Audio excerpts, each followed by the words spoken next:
Hey there, you looking kinda cute. Please consider subscribing and check out our Patreon for more. Enjoy the video. Robert was mad at the world because his landlord, Mrs. Riley, had just kicked him out. She didn't usually act so forcefully. She just shut the door in his face. He had spent the last 4 hours wondering what he was going to do as he walked around the dirty, crowded streets. He tried to stay dry by huddling in the doorway of a closed shop. 2 homeless people were hiding from the rain in another doorway further down the street. He was not excited about the idea of living on the streets. He was a small man with a thick head of black hair. He didn't have much facial hair. He didn't have much hair on his body either. He took another look down the street and shivered when he thought about what it would be like to live on the streets. He hunched his shoulders and ran quickly away from this part of town toward places with more light. He didn't look at people because he felt like he was being closely watched by someone. He walked quickly to the nicer part of town and stopped in front of a shop, staying dry by standing under the awning that kept the sun from shining on the window display. He stood there and thought about what had happened. He began to figure out why Mrs. Riley had kicked him out. The night before, Tony Harris had come over and pushed Robert to go out and have some fun. Due to his small size, he was not a leader, but rather someone who followed. He had always been the same, and as a child in foster care, he learned that hanging out with the older kids was the best way to avoid being picked on. Tony had convinced Robert to go with him, and the 2 of them took a car to go for a ride without license. Local police had stopped them. After 6 hours, they warned Robert and let him go, and the young man went back to his bedside. Mrs. Riley was waiting for him, and she had a scowl on her face. She waited for him to explain what he had done. While she waited, she looked him over from head to toe. His looks, to say the least, left a lot to be desired. She stood there in her business suit and went on a rant about how she would never let a criminal stay in her room. She then slammed the door in his face and wouldn't even let him pick up his things. This made him stand there for at least 5 minutes with his mouth wide open and his eyes fixed on the door. After he made up his mind, he decided to walk around town and try to get his stuff back when the angry woman had calmed down. He stood under the awning and looked at how the rain had soaked his clothes and messed up his hair. He turned around and looked at the ground under his feet. There was a fist-sized stone there. He picked this up and held it in his hand to see how heavy it was. He bounced it in his hand and thought about what his life had become. He turned toward the street and threw the stone, but he didn't throw it far enough and also fell. The stone flew out of his hand and made a clean hole in the window's plate glass. He just stood there for a few seconds, not knowing what to do. He moved quickly, sure that the word vandal was tattooed on his face. He was getting the feeling that he was being watched. He went to a crossroads and stood there for a few seconds while he thought about what to do. As he stood there, a sleek 4x4 pulled up next to him and rolled down the passenger window. "Hi!" The voice from inside was strong and friendly at the same time. "Hello," Robert said, not quite sure where this was going. "You look like you could use some help." "Yeah, life is a pain right now. So do you want me to drive you somewhere?" "I'm not going anywhere in particular. Any place is just as good as any other. My name is Julia Stevens." "No problem, ma'am. So come on in." Robert got into the 4x4's passenger seat and got a good look at the woman. She looked like she was in charge, and she was also dressed nicely. She sat behind the wheel of the car, her well-done hands lightly resting on the steering wheel. She was wearing a gold bracelet with a strange symbol on it. It looked like an eye, and it looked like it was looking at Robert. As he looked at it, it looked like it was blinking. He did a double take and then sat back down. He sat down in the big car where he could barely see over the dashboard. Julia started to talk and asked him about his past. Julia seemed determined to get him to tell her his secrets, so he had to think about what to say. She asked him about his childhood and what kinds of games he played. He had to think hard because he wanted to keep a secret to himself.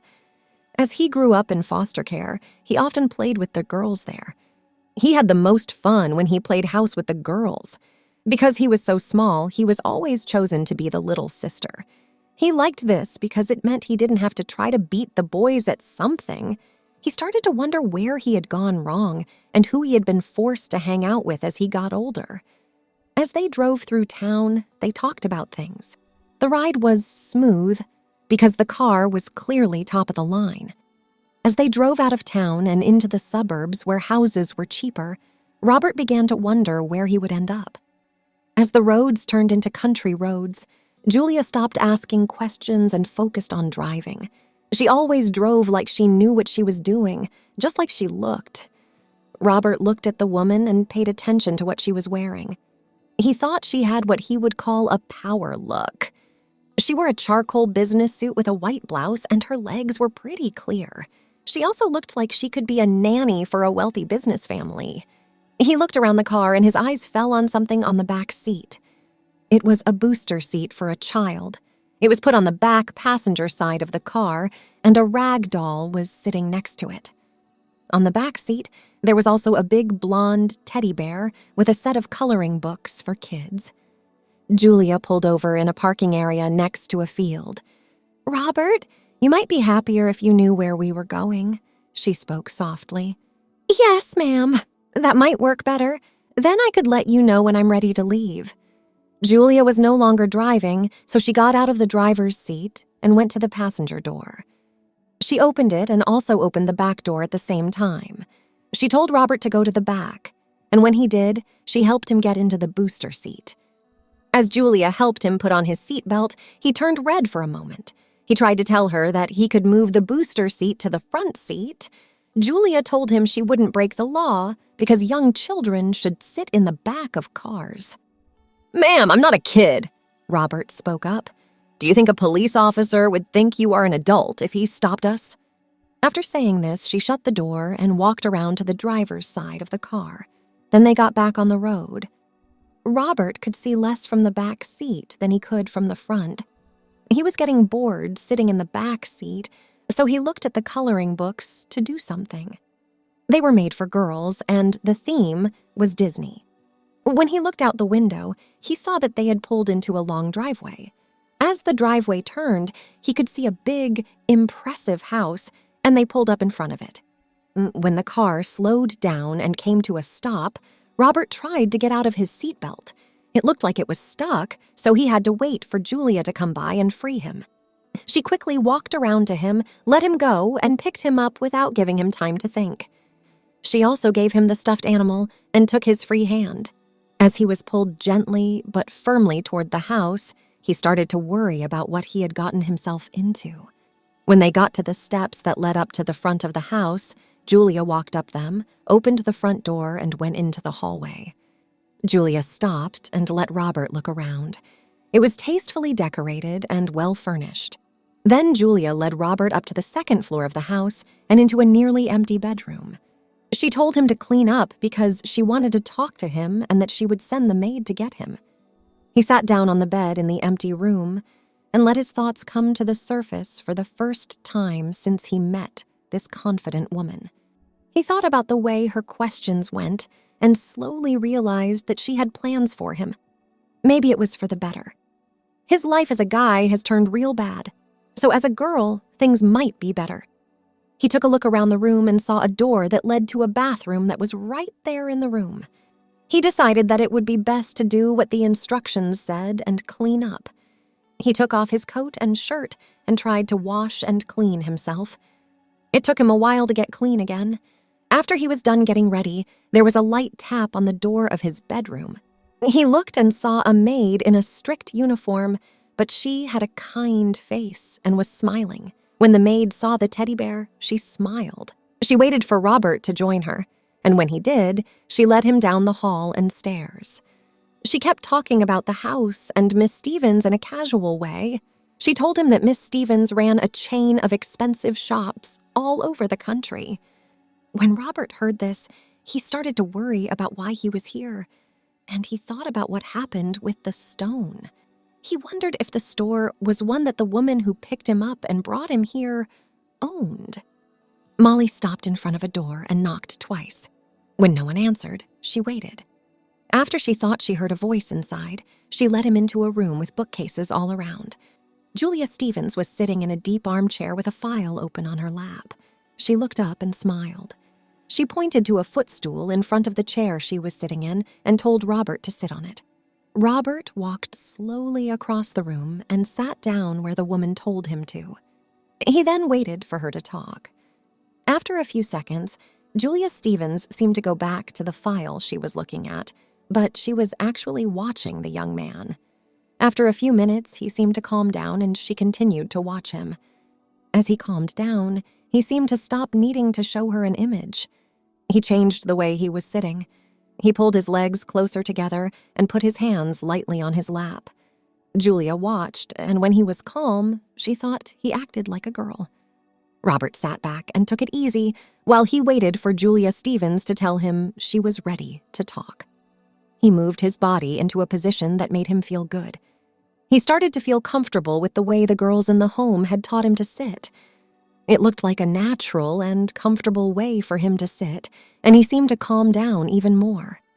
After watching him for a few minutes and deciding that he was calm, Julia snapped the file shut. Robert jumped when the file closed with a sharp sound, and he looked up at the few hairs he was still holding in his teeth. She gave him a soft smile when she saw fear flash across his face. Then she got up from the chair and told Robert to stay put.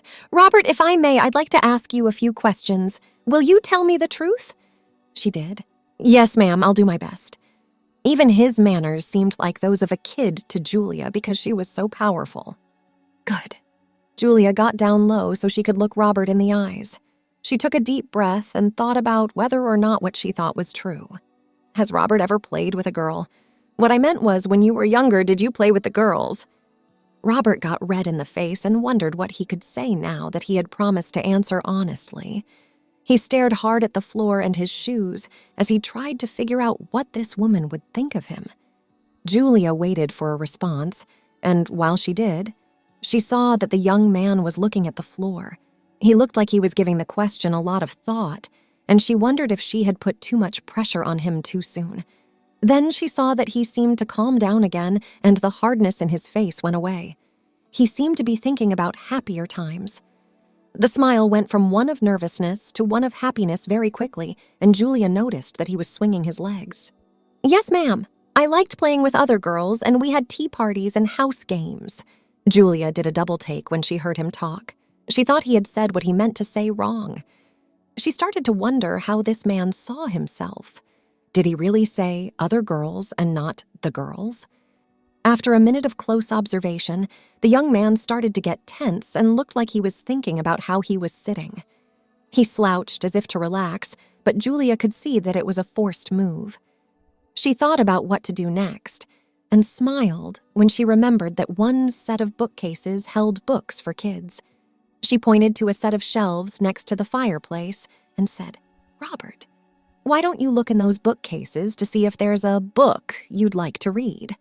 Robert got up and walked over to the shelves. He looked at the titles and found a book he had always liked about halfway up the third shelf. He took it down and walked back to the footstool. He opened the book and started to read again to relax. As he did this again and again, he started to act more like a girl. When he read a part of the book that made him laugh, he didn't see Julia nod to herself and smile. She sat back down in the armchair and thought about what she should do. The young man had damaged the front of one of her shops. She sat there and watched the young man read for 15 minutes. He was totally into the book. The book was called Rapunzel, and Julia wondered if Robert saw himself in the princess who was locked up. "Do you like the book, Roberta?" She used the female form of his name on purpose to see what people would say. When she said this, Robert looked up, and when he saw that she had called her Roberta, he started to cry. Julia was worried that what she had just done would hurt the young man, so she got ready to call Molly and ask her to take him back to town. Robert begged Miss Stevens not to think badly of him. "Why should I dislike you?" "Because I want to be a girl." This all came out in a rush. Robert began to talk about his feelings, his past, and what it was like to grow up for him. He thought that the girls got better care than the boys, that boys had to compete to see who was toughest. If you showed that you cared about other people, other boys would beat you up. Over time, he learned to hide what he wanted and got tougher to make up for the fact that he wasn't very big. He became a follower to keep himself safe, but that got him into trouble. He had always avoided bullying as much as he could because he was always taking care of the kids at home. As the young man told Julia more about his life, she felt tears start to well up in her eyes. She thought about what to do next and decided to give herself a night to think. She felt like a fairy godmother watching a princess come into the world. In some ways, the comparison worked because she wore a bracelet called the Eye of Gaia. It was proof that she was meant to be a white witch, someone who used magic to help other people. She also wanted a daughter. At first, she was going to punish him for breaking something in one of her shops, but as she looked at the young man in front of her, her heart was melting. "Why don't you take the book upstairs? Molly will show you to your room and help you get ready for dinner," she let him know. When a service bell rang, he nodded, and the maid came in. Robert followed her back through the house, and her chatter filled the silence. She led him up the main staircase and down a different hallway. This one was brighter and had signs of life. Molly opened a door and waved for Robert to come in. He walked in, stopped, and looked around with his mouth hanging open. It was a room fit for a princess, with a canopy bed filled with stuffed toys in the middle. Thanks for watching. Check out Patreon if you want to have early access to the other parts. If not, it will be online in a couple of days.